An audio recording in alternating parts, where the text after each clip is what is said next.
بسم اللہ الرحمن الرحیم۔ اللہم صلی علی محمد و علی محمد۔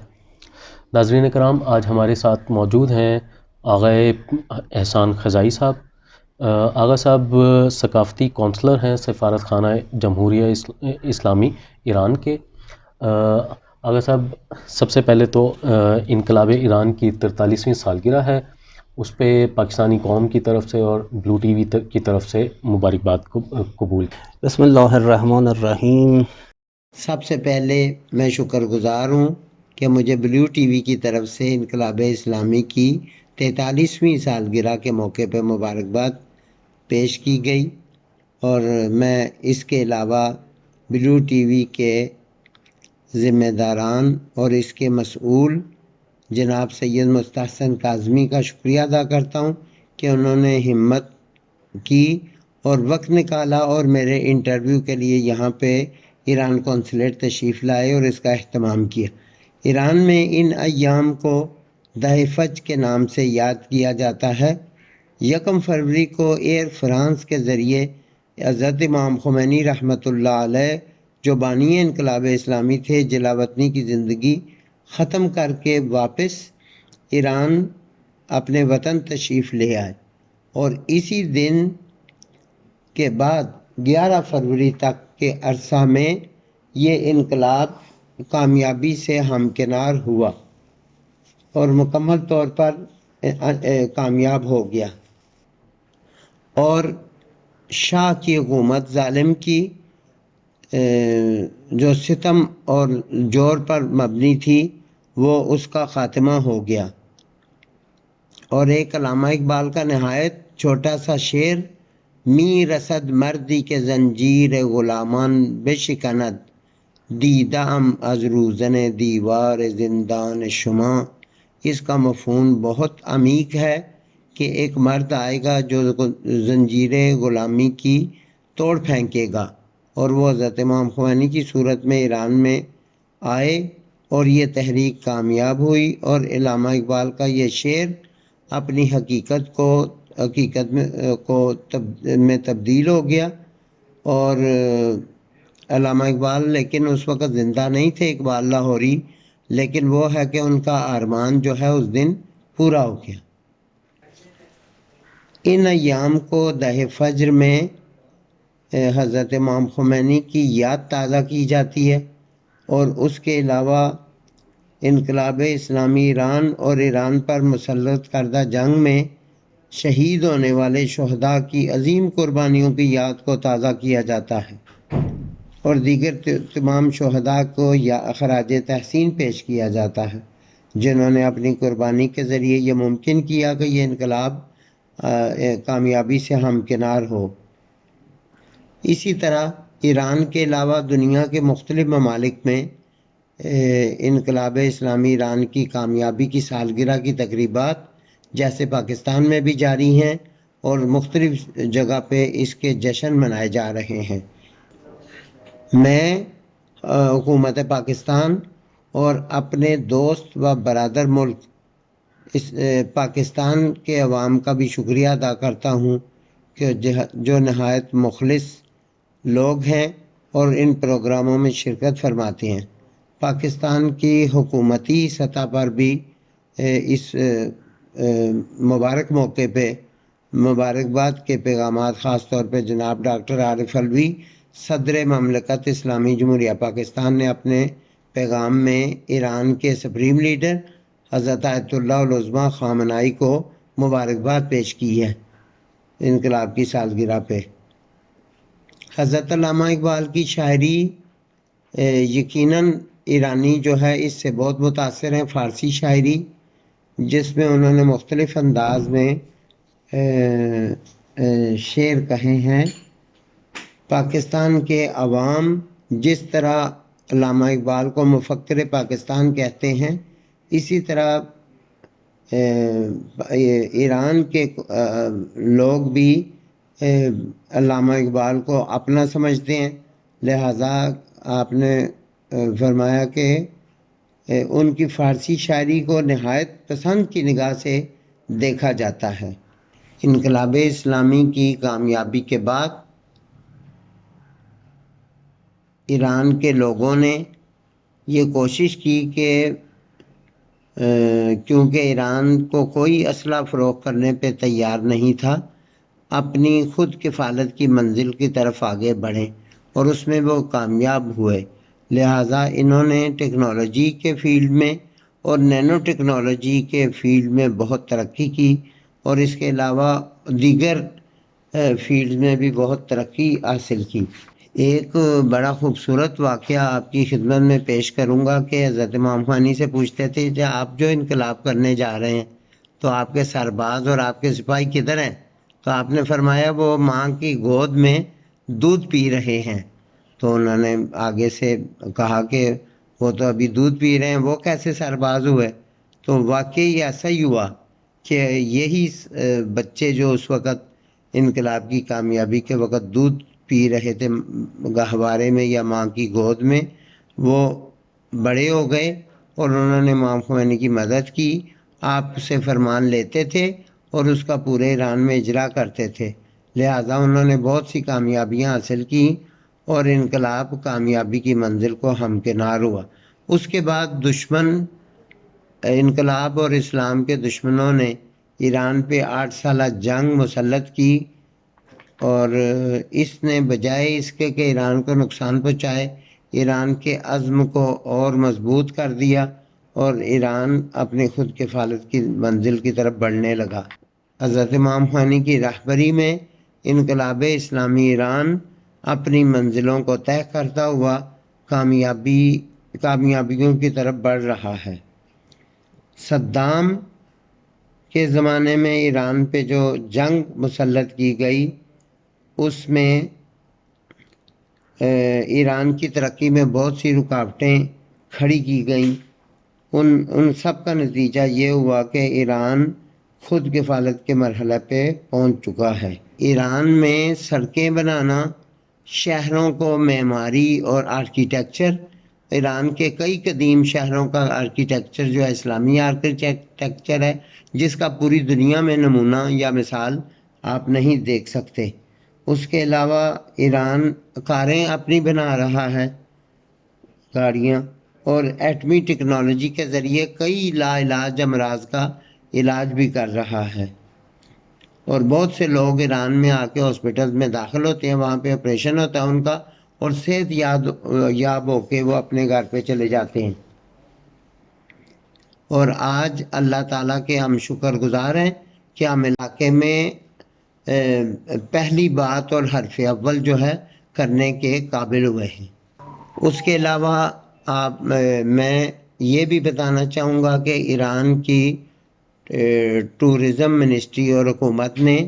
ایران کے مختلف شہروں میں، چاہے وہ زیارتی ہوں قم، مشہد، چاہے وہ سیاحتی ہوں شیراز، اصفہان، اور اس طرح کے قدیم شہر جو ہے ان کے ویزے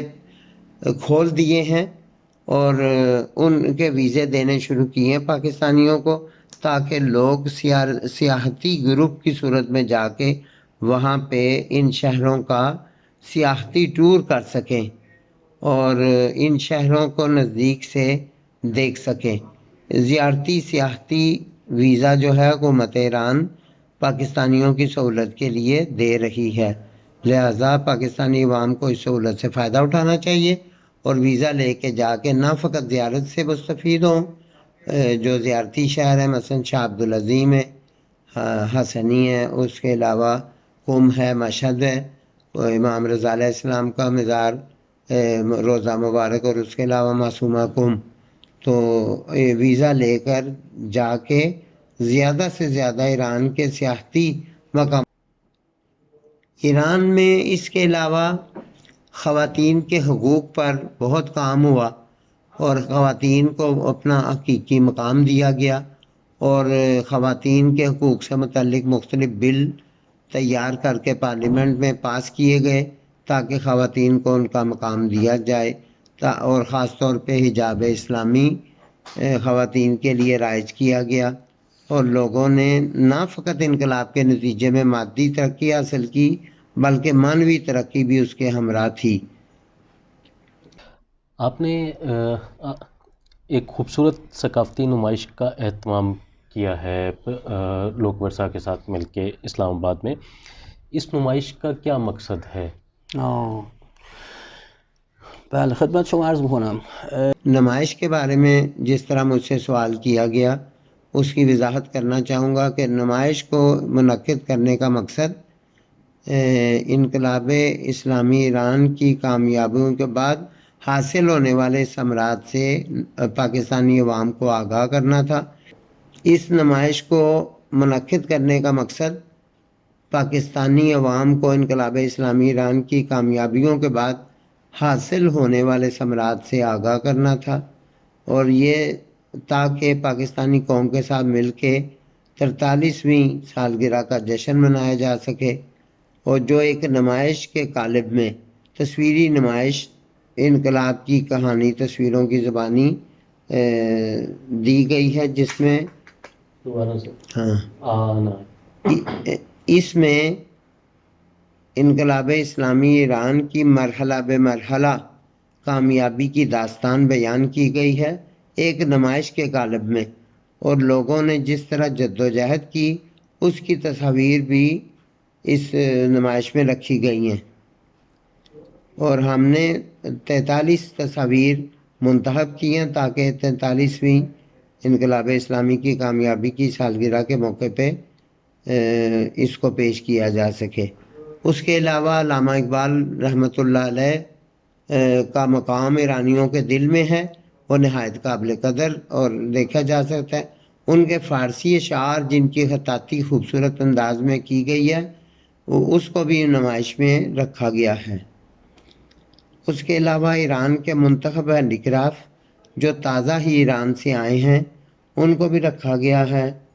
اور اس میں اصفہان کی منبت کاری، قلم کاری، قلمکار پارچہ اور مختلف قسم کے ہنر جو ہے، فیروزے سازی، فیروزے کے ساتھ بنی ہوئی اشیاء جو ہیں جس میں فیروزہ استعمال کیا گیا جو وہ بھی رکھی گئی ہے۔ دونوں برادر اسلامی ملک ہیں، ان کے عوام کے لیے آخر میں کوئی کیا ایران اور پاکستان کے درمیان قدیم زمانے سے ثقافتی روابط موجود ہیں، اور آج بھی یہ روابط وسعت کی طرف جا رہے ہیں، لہذا حکومت ایران اور پاکستان چاہتے ہیں کہ ایک ایسا برادر اسلامی ملک جس کا ایران کے ساتھ 1000 کلومیٹر کا بارڈر ہے اس کو وسعت دی جائے، اور اسلام آباد سے استنبول تک جو ٹرین چلی ہے وہ بھی نہایت اہم کردار ادا کرے گی، جس میں پاکستانی چاول ایران کے لیے انرجی، گیس اور مختلف فیسلٹی جو ہے پاکستان کے لیے فراہم کرنے کے لیے تیار ہیں۔ آپ فارسی کی اہمیت یہ ہے کہ پاکستانیوں نے جنہوں نے فارسی میں دیوان کہے ہیں، فارسی میں شعر کہے ہیں، انہوں نے محسوس کیا فارسی زبان میں ایک طاقت ہے، جیسے علامہ اقبال نے فارسی کا دیوان کہا، لہذا انہوں نے اس طاقت کو محسوس کرتے ہوئے فارسی میں شعر کہے جو نہایت خوبصورت ہے۔ اس کے علاوہ ایرانی مجھ سے پوچھتے ہیں کہ آیا واقعی پاکستان کا قومی ترانہ فارسی میں؟ میں کہتا ہوں اس میں کیا شک ہے، ایک عرصہ سے جب سے پاکستان بنا یہ ترانہ فارسی میں، اور اس کے علاوہ بہت سے مذہبی مقامات جیسے پاکستان میں بزرگان دین اولیاء اللہ کے مزارات، جیسے ملتان میں خاص طور پہ حضرت بہاؤالدین زکریا ملتانی کا مزار جو ہے وہاں فارسی کتیبے نہایت کثرت سے پائے جاتے ہیں، اور دوسری جگہوں پر بھی۔ اور آپ کو سن کے حیرت ہوگی کہ ایران میں ایک روڈ کا نام پاکستان روڈ، دوسری کا نام علامہ اقبال لاہوری روڈ، اور تیسری کا نام خیابان محمد علی جناح۔ تو ایرانی عوام نوجوان سمجھتے ہیں کہ یہ ایرانی لوگ تھے، لہٰذا ایسی بات نہیں ہے کہ یہ سب کا سرمایہ تھے، پاکستان کے بانی تھے، پاکستان کے مفکر تھے، اور پاکستان خود پاکستان کا نام جو ہے یہ پاکستان ایران کی تاریخ میں ان روڈ کی صورت میں یاد کیا جاتا ہے۔ اور ایک بہت بڑی ایونیو جس کا نام ہے جناح ایونیو،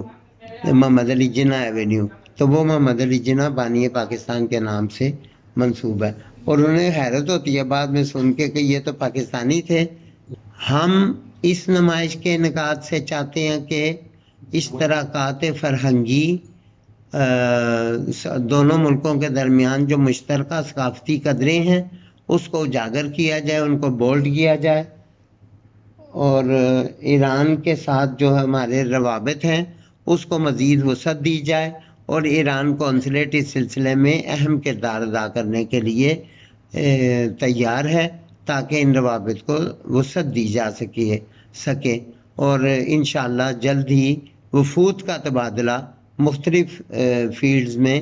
جیسے مثلا قرآن مجید کے تلاوت کے وفود، تواشی کے، نعت خوانی کے وفود اور دیگر موسیقی کے وفود پاکستان آئیں گے۔ اسی طرح ایران اور پاکستان کے درمیان ایکسچینج کا سلسلہ جاری رہے گا۔ شکریہ۔ شکریہ۔ ناظرین کرام، یہ تھے آغا احسان خزائی صاحب، ثقافتی کونسلر، سفارت خانہ جمہوریہ اسلامی ایران۔ 43ویں انقلاب اسلام کی سالگرہ کے موقع پر انہوں نے ہمارے ٹی وی کے ذریعے سے آپ لوگوں کے ساتھ بات چیت کی۔ امید کرتے ہیں کہ آپ کو پسند آئی ہوگی۔ شکریہ۔